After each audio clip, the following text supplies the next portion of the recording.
Hello guys, we are back with our next lecture. In this lecture, let us go through the next concept, that is a network layer, guys. So in the previous few lectures, like around 15 lectures, we discussed all the functionalities about data link layer, right? Yes. So in this lecture, we are going to start the concept of network layer and we will start the discussion about IPv4 header, guys. Okay. Yes. So let us start.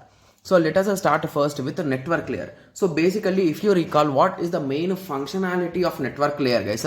So what is the main functionality of data link layer? It is going to deliver the item or data packet from within the same network, right? So using a MAC address, we used to send that, right? Yes. But what if you are in one network and your friend is in another network? So at that time, we need to have some other method, right? Yes. So that method which helps is a network layer only. Okay. So here, instead of a MAC address, we will use an address called as a logical address, and with the help of this logical address, we will transfer the particular files as per our requirement. So basically, what is this logical address? It is nothing but our IP address, guys. Got it? Yes. So basically here, from source to destination, delivery of packets is possible across multiple networks. Got it? Yes. So this is the main terminology that you should remember. Okay. So here we use the concept of logical addressing. So basically logical addressing is universal and unique, guys. So basically if you check your mobile's IP address, it will be one number, and if you check your PC's IP address, it will be one number. So at any moment of time, each and every device will have its own unique and universal IP address, guys. So a few students will be like, okay, so first give us an example of IP address so that we can recall exactly whether we ever saw any IP address or not. So to be clear, everyone use IP address, guys. So IP address will look in this way: 192.168.0.1. So this is a standard example for this particular IP address. Got it? Yes. Okay. So anyway, we'll be discussing in detail about this IP address. What is this? Why is in that way? Everything we'll discuss, guys. Okay. So there's nothing to worry. Okay. So along with this logical addressing, we will also discuss about the concept of routing in a network layer, guys. So basically, what is a routing, guys? So I think on my book, luckily there is a small image here. Okay. So observe here carefully, guys. So here, assume these as nodes, guys. Okay, assume them as devices. So if I want to send the data from this device to this device, how many different ways are there, guys? I can go in this way, I can go in this way, I can go around everyone, and I can travel like somewhere, and somehow I can reach here, right? Yes. So for reaching from here to here, there are multiple ways, right? So among these all ways, which way should I select? So that concept is given by our routing algorithms. So it is a mechanism in which it is responsible for routing the packets from source to destination. So the packets will start from source to destination. So somehow they should reach in a proper way. So that is taken care by the network layer, and routing will be taking care about it, guys. Okay, in which path they should go. Okay, yes. So in a network layer, the packets will have this particular structure, guys. So it is having 20 to 60 bytes of a header, and after that we will have payload. Remember one thing, guys, what exactly payload is nothing but our data. So data, the nickname of data is payload. Got it? Yes. So it is a 20 to 60 bytes, and this whole length will be 20 to 65535. I told you, right? This number we can remember. So it is nothing but a 2 power 16, guys. Got it? Yes. Okay. So in this lecture, let us clearly understand what exactly are inside the header of IPv4. Okay. Yes. So firstly, IPv4 is unreliable, guys. So here we are not going to establish connection, guys. The establishing connection and reliable protocol you will understand once we discuss a TCP, guys. So if you want me to give you just a small understanding, here if I want to send a packet from sender to receiver, I will not ask my friend, that is nothing but I will not ask the receiver that I am sending the data, are you ready to get? Okay, I am ready to get. So at that time I am not going to send the data. I am directly going to send the data, and he will receive automatically if he is free. So that is nothing but the unreliable. So basically this connection establishment step is not there in my method. So that method is nothing but IPv4. Got it? Yes. So here we are going to not control no error control, no flow control, no congestion control. Okay. So the header will be 20 to 60 bytes. So now your first question will be, okay, so what exactly is in header? So I think everyone has watched the Ethernet, right? Ethernet lecture, right? Yes. So in Ethernet we are having a header, right? Yes. So we discussed that structure. Similarly, IPv4 header consists of these many items, guys.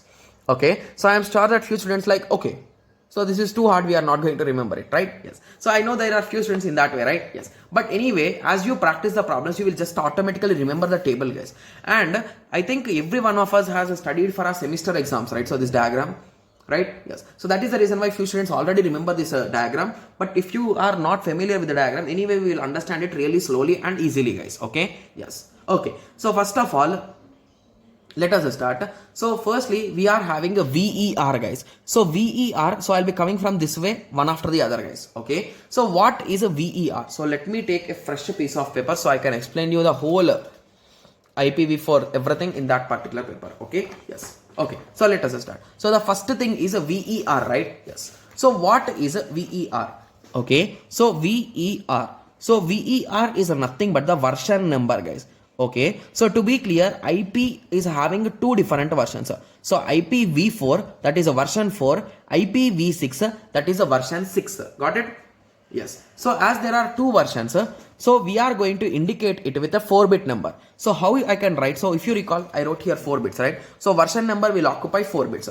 Okay, so how I can represent 4 in 4 bits, guys, in binary? So it is nothing but a 0100, right? Similarly for 6, it is a 0110, right? Yes. So this will be written in our header with the version number. So basically, if my version is a 4, I will write this code. If my version is 6, I will write this code. So it depends completely on your network. Got it?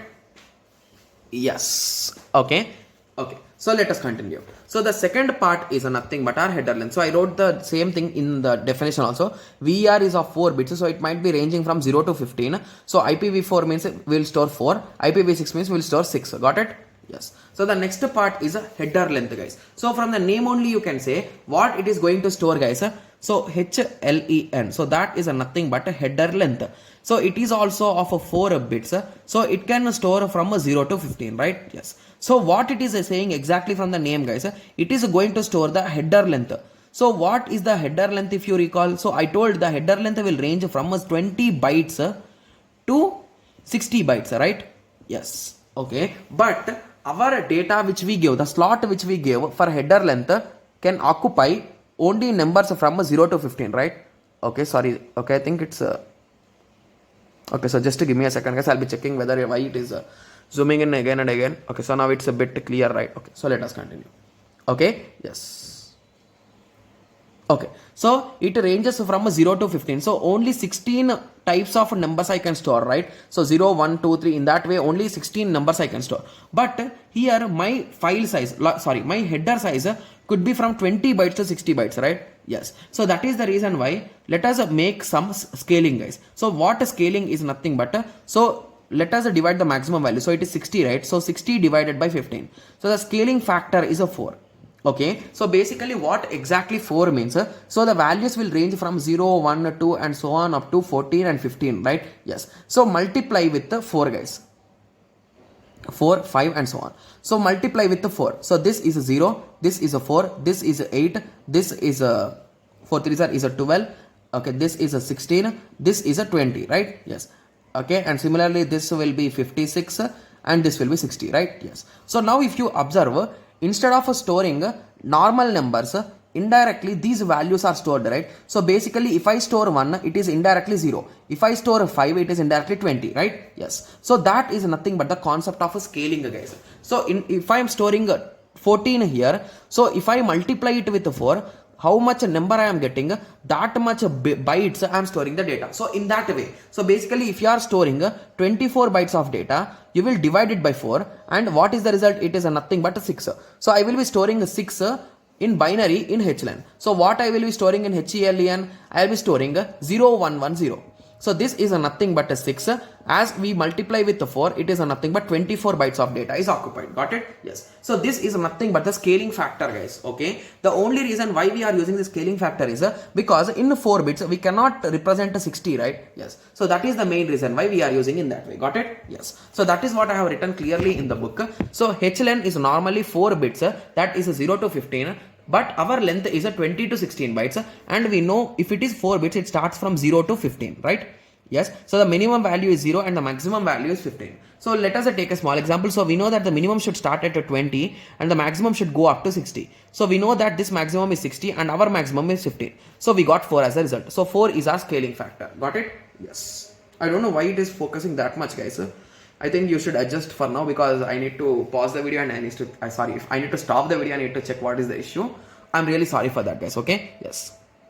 I'll be taking care about that from the next video. Okay? Yes. I don't know why exactly it is doing that thing. Okay? Yes. Okay. So let us continue. So basically, if you observe carefully, the numbers from 0 to 5 are going to be 0, 4, 8, 12 and 16. So basically these value headers, are they valid, guys? No, right? Because our minimum value is 20. So from 20, that is nothing but a 5 value. So if our HLN is having a 5, so anything above 5 including 5, we will say that it is a valid range, right? Yes. Okay. So now I hope everyone got a clear idea about HLN, right? So that is nothing but HLEN, header length. Got it? Yes. So now let us continue. So the next thing is a service type.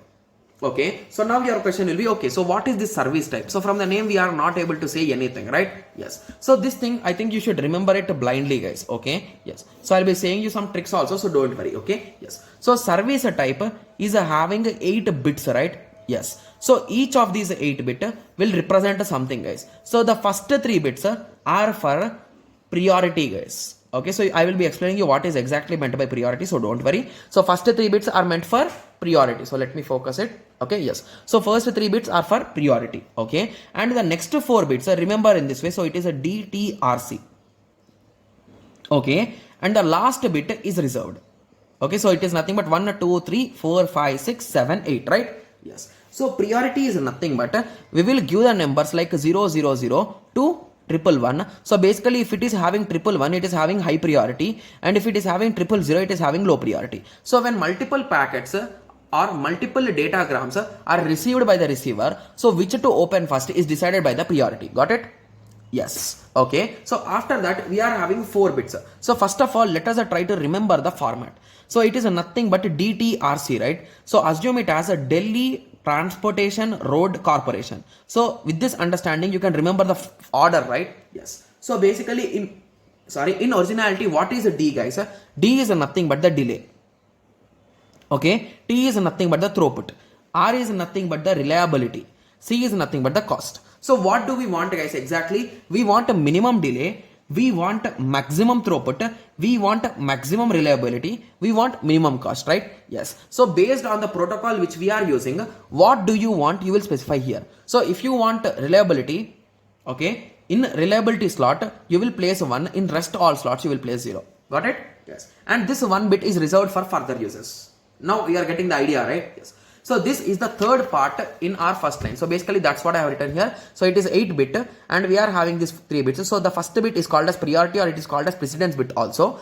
And then we are having DTRC. So the DTRC shortcut you can remember with the help of Delhi Transport Road Corporation. Okay. So where D is a delay and we want minimum, and T is a throughput which we want maximum. The next is reliability which we want maximum, and the C is cost which we want minimum. And the last bit is reserved for further users. Got it? Yes. Okay, so now you got an idea, right? So about this reserved type. Okay, and the last part is the total length, guys. So total length is a nothing but of a 16 bytes. Okay, so basically total length is a nothing but, so if you recall, if it is of a 16 bytes, it is nothing but a 0 to 65535, right? So this is the reason I told to remember that 2 power 16 value. Okay, yes. So but if you recall, our header will always occupy 20 bytes, right?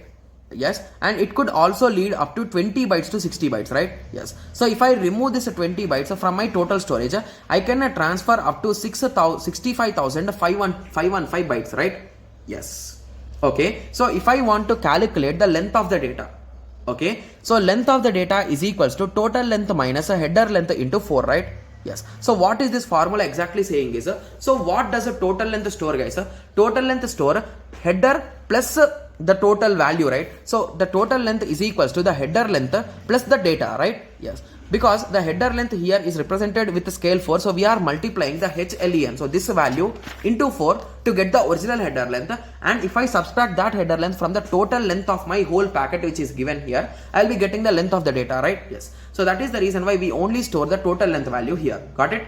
Yes. So now I hope everyone got a clear idea about the first line, right? So version is nothing but it is whether it is version 4 or version 6.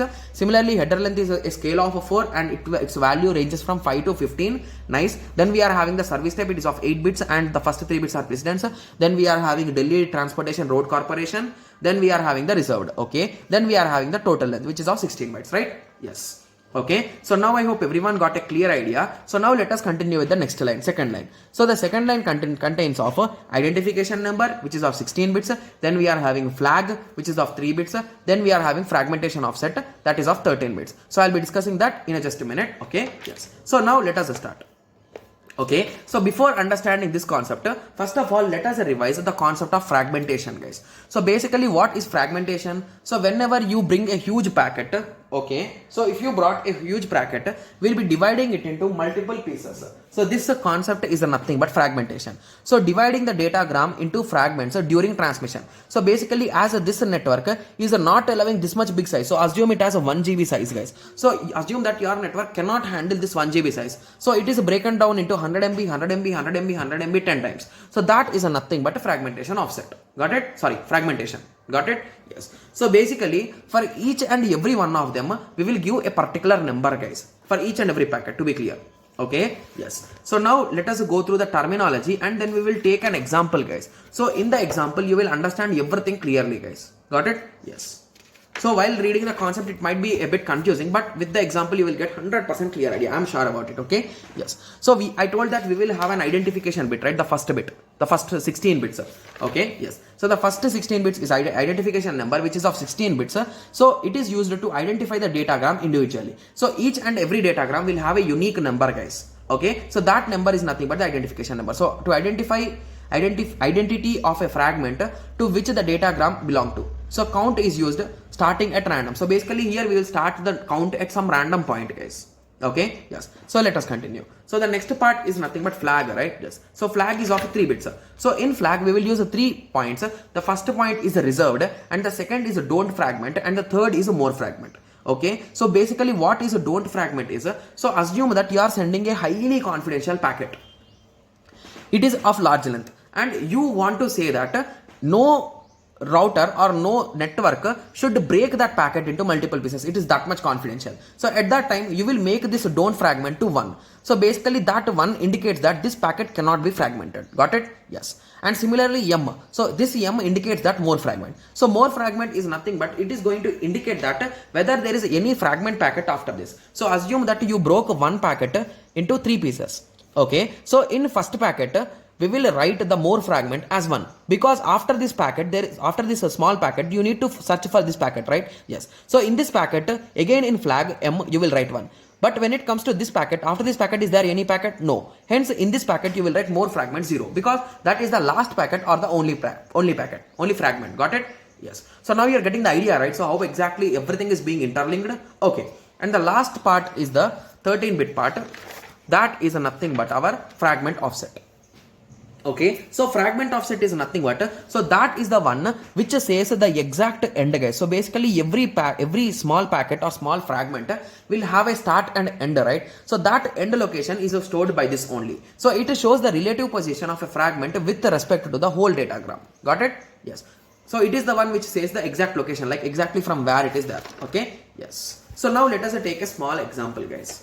Okay, so now let us start. And one more thing that you should remember is, so if you recall, the identification number is 16-bit, but our fragment is 13 bits. So basically, if you observe here carefully, so here we need to somehow manage those 3 bits, right? Yes. So that is the reason why in fragmentation offset, we will use the scale of 8, guys. That is nothing but 2 power 3. That is what we use. Similarly, here we used 2 power 2. That is 4 bits we used, right? Yes. So here we use 8 value as a scale. Got it?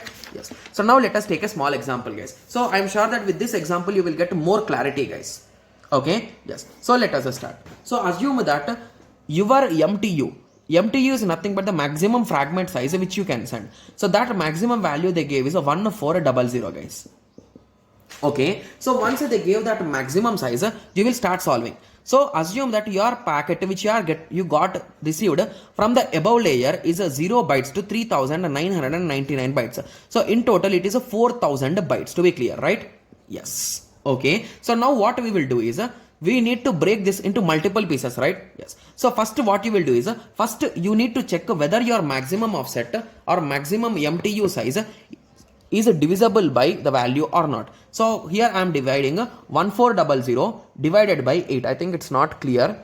Okay, so we got 175 guys. Okay, so we got 175 means it is divisible, right? Yes. So it should always be divisible by 8 guys, because we are going to make it into factor of 8. Remember that. Okay, yes. So let us start. So now this much size a packet can be there, right? So first what I will do is I will store in my first packet from 0th bit to 1399. So in total how many bits are covered here guys? So 1400 bits are done, right? Yes.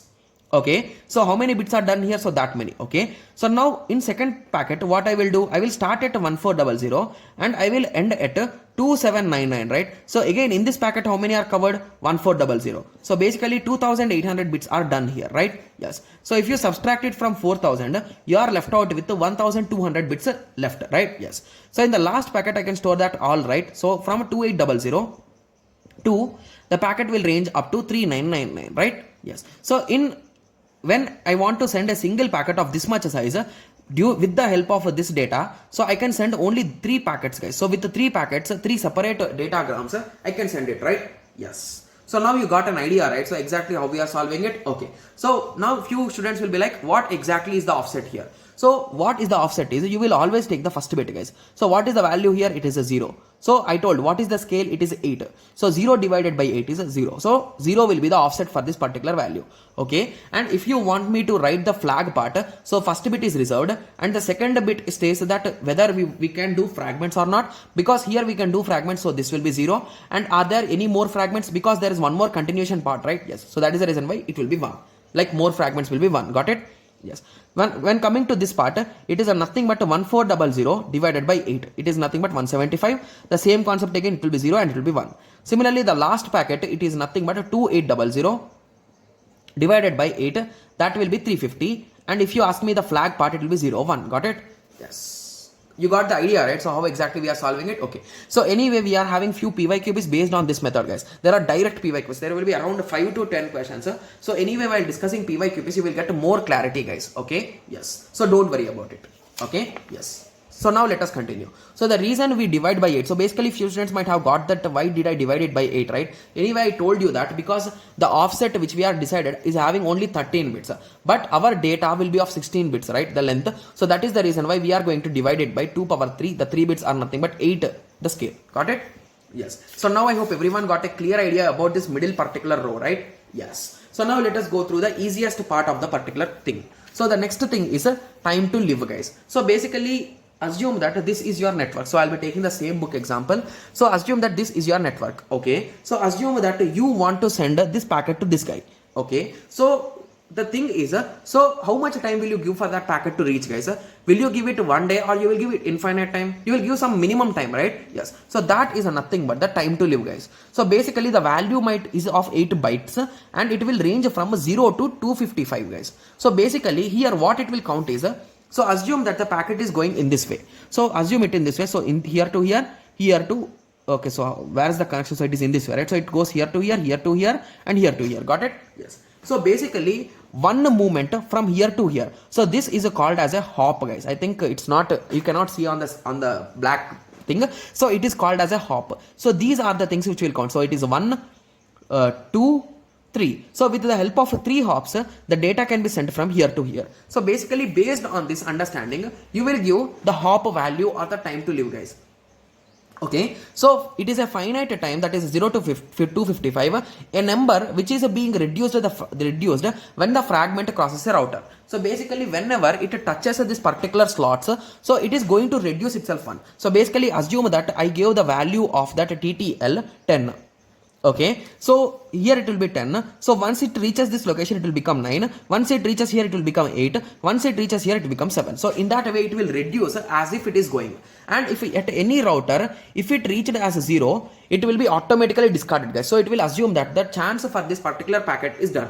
The main reason why we use this time to live is because if you assume that we never gave the TTL guys. So assume that you want to send this packet from here to somewhere else, but that address is not there in our network itself. So at that time that packet will roam everywhere, right? So it cannot find the address. So it will just keep on searching. So if there are hundreds of packets in that way, that is going to make your network congested, right? Like there will be a huge traffic. So that is the main reason why we will give the concept of time to live guys. So just to resolve that issue, got it? Yes. So it is a 8-bit field. Okay, so after that we are having the concept of protocol. Okay, so whenever this data is being transferred from one place to another place, there are various protocols which can be followed guys. So these are the topmost protocols, and if you ask me among these all which is the most commonly used, so TCP or UDP is the commonly used protocol guys. Got it? Yes. Okay, yes. So these are all the protocols, and each and every protocol will have its own number, and based on that number we will be writing it in the protocol field. Got it? Yes. Okay, and the next part is a checksum guys. So I think everyone knows. So why we use checksum? To reduce the error. So basically here this checksum is only for header guys. We are not going to take care about the data error control. So if you recall, I clearly told you that in IPv4 we are not going to do error control, flow control or congestion control. So that is the reason why it is the checksum only for the header. We are going to take care only about the header. Got it? Yes. Okay, so now moving on, the next line. So the next line is a source IP address and the next line is a destination IP address. So each of these IP address will be 32 bits guys. I'll be taking care about IP addresses in a separate video, like exactly how they work and all those things we'll be discussing. So don't worry guys. Okay, yes. So this IP addresses will be of 32 bits each, and those are nothing but the destination and the source address. So basically from where it is coming and where to go. Got it? Yes. And at the end we are going to have an optional and padding field which is of 20 to 40 bytes. So if you count this above part, so from here to here it will be of 20 bytes in total guys. So if you want me to calculate, so let me calculate it. Each line will carry 32 bits of data guys. So each line. Okay, so if it is a 32 bits, so in bytes it is a 4 bytes, right? And if there are having 1, 2, 3, 4, 5. So if you are having 5 lines, each of 4 bytes, so the total length is 20 bytes, right? Yes. And the extra 40 bytes I told, so the range of this IPv4 header might range from 20 to 60 bytes, right? So this 20 bytes is from the above part, and the rest of the additional 40 bytes will be with the help of this options guys. So basically now your question will be, okay, so then what are these options first of all? Okay, so these options are nothing but some kind of additional information which you can give guys. Okay, so these options are of a 40 byte of options. So these are mainly helpful. Sorry, just give me a second. Okay, it's nothing guys. Okay, so options are nothing but these are the used for network testing and network debugging guys. So whenever you want to test your network, like whether it is working fine or not, so for testing those kind of things we use the concept of options. Got it? Yes. So there are various options which you can use guys. So the first option is end of option. Okay, so you will write one byte of option. So basically you will say that this is the end of the option. So you will use 1 byte here. Similarly, you can write a record routing also. So basically you can fix the routing method in which where it should go. Okay, so record the internet routing that handles the datagram up to 9 records. So assume that your packet started here and it needs to go here. So basically it will go in one particular path, right? So as it goes in that path, it will store the address of that particular node. So where exactly it is there. So that is nothing but a record route. Okay, so it is going to record those routes and it can store up to 9 routes. The reason why it is, so if you recall, each of those addresses will be of 4 bytes, right? That is nothing but 32 bits, and our storage is maximum of 40 bytes, and 1 byte is occupied here. So indirectly, how many bytes will be, how much data you can store guys? So at max you can store 10 addresses, but as 1 byte is occupied here, so you can store only 9 addresses, right? So that is the reason why only 9 addresses can be stored at max. Got it? Yes. Okay, yes. And the next type is a strict routing guys. So basically here I will predefinedly say that my packet should go in this particular path only. So you can force your packet to go in that path with the help of this strict source routing optional packet. Got it? Yes. And similarly loose source routing. So here I am not that much strict, like that packet should go in that way only. Here I will give option. So go in this way if possible. So that is nothing but loose source routing. Got it? Okay. Similarly the next type is a timestamp. So basically timestamp is nothing but at what time the packet is reaching the location. So I will store along with time. So to record the time of datagram processing by the router. Got it? Yes. Okay. So now I think everyone got a clear idea with respect to IPv4 header, right? Yes. Okay. Guys, if you are having any doubts, please watch the video again in 2x guys. Okay, so the reason why I'm saying to watch in 2x is if my voice is not speed for you. Okay, if it is speed, watch in 1x only. If you think that my voice is a bit slow, you can watch it in 2x second time, because when you observe or when you understand all the fields once, and when you understand them again, you will get more clarity guys. I'm being frank here. Okay, yes, because I also follow this kind of methods, like understanding the header first and then watching the rewatching the video again, because you will get more clarity on these things. Okay, yes. Okay, so one more important thing that you should remember is that this is a commonly asked question guys. The question which they ask is while a fragment or datagram moves in the network, what will change? So here we are having the whole header, right? Yes, so in this whole header, when a particular packet or when a particular datagram moved from one node to another node, what fields will change? So if you recall, I told that TTL will reduce one at every moment of time, right? Yes, so hence you can say that TTL will be one of the field which will be reducing, and similarly, if you recall, this checksum will depend on each and everything, right? So if this TTL has been changed, this checksum will also change. So hence you can say that checksum will also change. And if you recall, assume that this network or this node will allow only small size packets. So assume that here the input which you got is 150 bytes, but it can allow only 15 bytes of data at a time. So that is the reason why it could break into multiple pieces, right? So hence with that understanding, the fragmentation offset could also change. So these are the three common fields which could change guys. Got it? Yes. And remember that the source address, the destination address, the protocol, the headers structure, everything will be the same. Got it? Yes. So now you got an idea, right? So I understand that the video was around 31 minutes, but I think you got a clear idea with respect to IPv4, right? Yes. So I have explained each and every field in detail, guys. I don't know how much detail did I miss here, okay? Yes. But I am sure that I have explained it really clearly, and I have explained all the sub things and everything, guys, okay? Yes. So now I hope everyone got a clear idea, right? Yes. Okay, so in the next lecture, we'll be discussing about some protocols, guys. So first we'll be discussing some small protocols like ARP, RARP, and then we'll be moving on to some important protocols like ICMP, IGMP. Okay, yes. So in the next lecture, let us discuss about AARP and RARP. Okay, yes. So let us meet in the next lecture. Thank you. Thanks for watching. Like, share, and subscribe for more awesome videos like this. Thank you.